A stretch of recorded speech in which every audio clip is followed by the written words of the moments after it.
Issue যাতে এগুলো মীমাংসা করতে করে যাতে হচ্ছে কাজগুলো দ্রুত এগোয় এবং হচ্ছে যে আমরা হ্যাঁ, তো এটা আমরা একটু দেখবো যাতে হচ্ছে এখানে রিসোর্সগুলো মোটামুটি ঠিক হয় এবং আপনারা কাজের সুযোগ পান এবং যারা ফিল্ম মেকার আছেন প্রডিউসার আছেন তারা যাতে এখানে খুব সহজে কাজ করতে পারেন এবং যাতে ভালো মানের ফিল্ম বাংলাদেশে তৈরি হতে পারে। সো থ্যাংক ইউ আপনাদেরকে। আপনারা ব্যস্ত রাখবেন। আর দুপুরবেলা আসলাম, আপনারা অনেকে হয়তো খাবার খান নাই, তো আমি একটু করে বিদায় নিব। আপনাদেরকে ধন্যবাদ।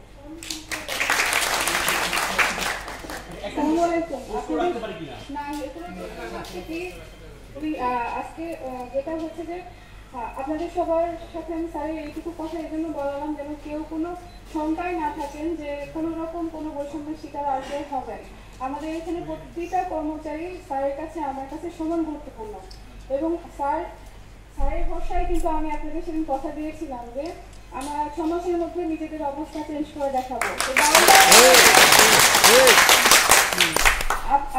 বারবার আমাদের বেতন ভাগাই যে এতদিন থেকে বেতন পাই না, বোনাস পাই না, প্রত্যেকবার চেয়ে চেয়ে চেয়ে নিয়ে আসতে হয়, ঋণ করে নিয়ে আসতে হয়। এই চাওয়া আমারও তেমন ভালো লাগে না, স্যার তো আরো বিব্রত হন। তো আমি কথা দিয়েছি আপনাদের পক্ষ থেকে যে আমাদের যদি একটু সুযোগ দেওয়া হয় তাহলে স্যারকে অবশ্যই আমরা একটা সম্মানজনক জায়গায় নিয়ে যেতে পারবো আমাদের দিক থেকে।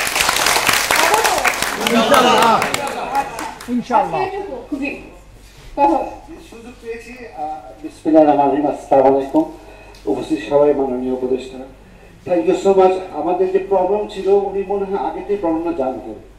আমি যে বলবো ফার্স্টে মহোদয় আগে থেকে প্রবলেমটা জানতেন, যে কারণে প্রথমেই বলে দিলেন যে কি কি করণীয় আছে এখানে। ফিল্ম সিটি থেকে স্টার্ট করে সামনে হিউজ কনস্ট্রাকশন আছে, ওইটার ব্যাপারে টেকনিক্যাল প্রবলেম, ফ্লোরের প্রবলেম উনি জানেন। উনি আমার মনে উনি মিডিয়ায় উনি অনেক ভালোবাসেন। চলচ্চিত্রকে অনেক ভালোবাসেন। উনি ছিলেন জড়িত। ও ওকে, ভেরি গুড। আমাদের প্রাণের মানুষ পেয়েছি, আমাদের সেম আইডিওলজির মানুষ পেয়েছি, এত বছর পরে আমরা পেয়েছি। এবং যে প্রবলেমটা আমাদের সবার তুলে ধরার কথা ছিল উনি নিজেই সেটা আগের থেকে উপলব্ধি করে উনি ডিটেলসে কিন্তু বলে দিলেন উনি সব ব্যাপারে মোটামুটি।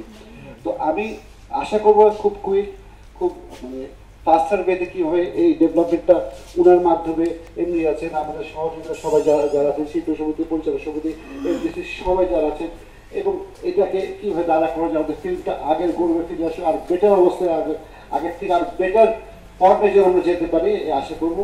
আর আমি যেহেতু শিল্পী আমি দেখতে পারি, তো আমি শিল্পীর থেকে আমি বলবো যে আমাদের শিল্পীদের অবস্থা তেমন একটা ভালো অবস্থা নাই। শিল্পীরা অনেক কন্ডিশন খারাপ, কন্ডিশন খারাপ। এদিকে আপনি একটু প্লিজ কাইন্ডলি একটু সুনজরে দৃষ্টি দেখবেন যেন আমাদের শিল্পীরাও যেন একটু সমাজে একটা মূল্যায়ন ভাতা চলতে পারে। Thank you so much for coming, thank you so much for coming. আসসালামু আলাইকুম।